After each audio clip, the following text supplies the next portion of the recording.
தேவனுக்கே துதி கனம் மைமை உண்டாவதாக. அன்பான யூடியூப், ஃபேஸ்புக், வாட்ஸ்அப் நண்பர்களே, உங்களை யாவரையும் ஆண்டவராக இயேசு கிறிஸ்துவின் இனிதான நாமத்தினாலே உங்களை வாழ்த்தி வரவேற்கிறேன். எல்லாரும் சந்தோஷமா இருக்கிறீங்களா? இந்த 5 நிமிட செய்தி நிகழ்ச்சி உங்களை வாழ்த்து சந்தோஷமா இருக்கிறீங்களா? நீங்கள் யாவரும் சந்தோஷமா இருப்பீர்கள் கர்த்தருக்குள் விசுவாசிக்கிறேன். இந்த நாளிலும் 69ஆம் சங்கீதத்தை நாம் தியானிக்க போகிறோம். பிரியமானவர்களே, இது தாவீது எழுதின சங்கீதம். இந்த சங்கீதத்தில் மொத்தம் 36 வசனங்கள் இருக்கிறது. இதை 3 பகுதிகளாக பிரிக்கலாம். முதல் 1 முதல் 21 வசனங்கள் தாவீதின் உபத்திரவம் நிலையும் தாவீதின் ஜெபமும், தாவீதின் உபத்திரவ நிலையும் தாவீதின் ஜெபமும். 22ஆம் வசனம் முதல் 29ஆம் வசனம் வரை தாவீதின் எதிராளிகள் செய்த தீங்கும் தாவீதின் ஜெபமும். 30 முதல் 36 வசனங்கள் தாவீதின் விசுவாசமும் அவரது சாட்சியும். பிரியமானவர்களே, முதலாவது பார்க்கின்ற பொழுது தாவீது, தேவனே என்னை ரட்சியும், வெள்ளங்கள் என் ஆத்துமா மட்டும் பெருகி வருகிறது என்று சொல்லி நாம் பார்க்கிறோம். பிரியமானவர்களே, நீதி உள்ள ஒருவர் துன்புறுத்தப்படுவதால் அவரிடமிருந்து வெளிப்படும் வேதனை குரல் இரட்சகரின் உணர்ச்சிகளை தட்டி எழுப்புகிறது. ஏனென்றால் அவபக்தி ஆனவர்களின் மூலம் வந்த துன்புறுத்துதல் மற்றும் சிலுவை மீது அனுபவித்த மனவேதனை ஆகியவைகளை அவர் கடந்து வந்தார்.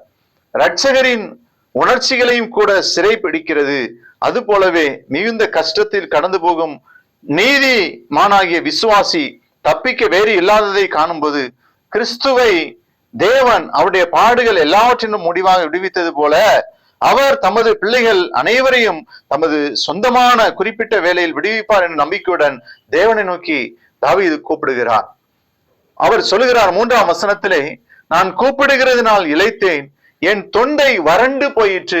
நான் கூப்பிடுகிறதுனால் இளைத்தேன், என் தொண்டை வறண்டு போயிற்று.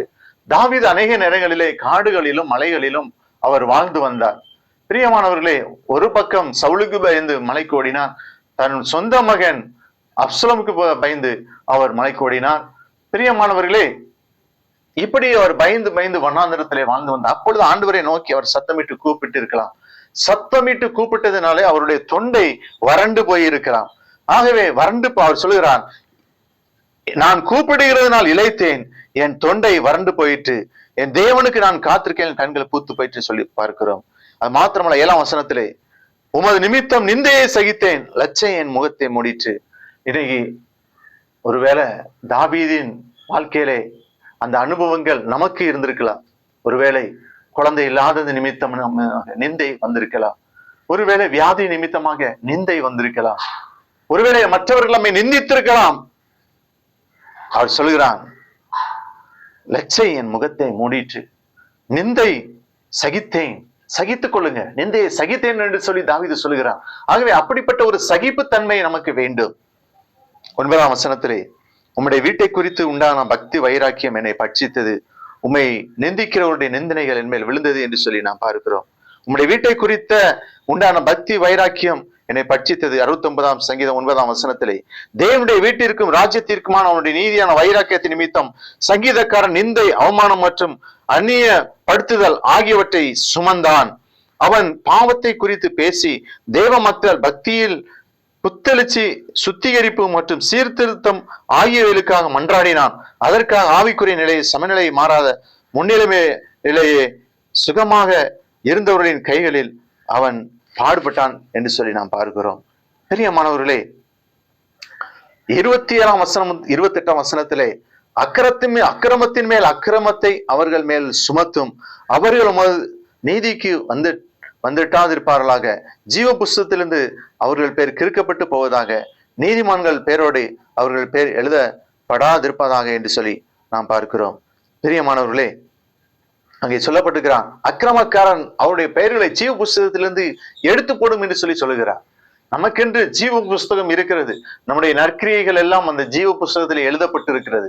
நம்முடைய பெயர்கள், நாம் பிரியமானவர்களே ரட்சிக்கப்பட்டு அபிஷேகம் பெற்று ஆண்டவருடைய பிள்ளைகளாக வாழும் பொழுது நம்முடைய பெயர் ஜீவ புஸ்தகத்திலே எழுதப்படுகிறது. 69ஆம் சங்கீதம் 22 முதல் 28 வசனங்களை நாம் பார்க்கின்ற பொழுது அங்கே பார்க்கிறோம், அவர்களுடைய பந்தி அவர்களுக்கு கண்ணியா இருக்க கடவுது. தேவனை எதிர்க்கிறவர்கள், நீதிமான்களுக்கு துன்பத்தை கொடுக்கிறவர்கள் ஆகியோர் மேல் தேவனுடைய நியாய தீர்ப்பு வரும்படி சங்கீதக்காரன் ஜெபிக்கிறான். கிறிஸ்துவையும் அவருடைய ரட்சிப்பையும் தொடர்ந்து புறக்கணித்து வந்தவர்களாய் யூதர்களை சுட்டி காட்ட இந்த வசனங்களை பவுல் பயன்படுத்துகிறார் என்று சொல்லி ரோமர் 11 அதிகாரம் 9 முதல் 10 வசனங்களை நாம் பார்க்கிறோம். பிரியமானவர்களே, அவர் கடைசியாக அவர் சொல்லுகிறார், வானமும் பூமியும் சமுத்திரங்களும் அவையில் சஞ்சரிக்கிற யாவும் அவரை துதிக்க கடவுது என்று சொல்லி அங்கே அவர் சொல்லுகிறார். தாவீது சொல்லுகிறார், வானமும் பூமியும் சமுத்திரங்களும் அவையில் சஞ்சரிக்கிற யாவும் அவரை துதிக்க கடவுது. பிரியமானவர்களே, ஆனாலும் கர்த்தரை துதிக்கிற பழக்கம், எவ்வளவு பாடுகள் இருந்தாலும் கர்த்தரை துதிக்கிற பழக்கம் தாவீதுக்கு இருக்கிறது. ஹல்லேலூயா. பிரியமானவர்களே, கர்த்தர் இந்த வார்த்தையை ஆசீர்வதிப்ப ஜெபிப்போம். அன்பின் ஆண்டவரே, வசனத்தை கேட்ட பிள்ளைகள் ஆசீர்வதியும். இயேசு நாமத்தில் ஜெபிக்கிறோம். Thank you friend. God bless you.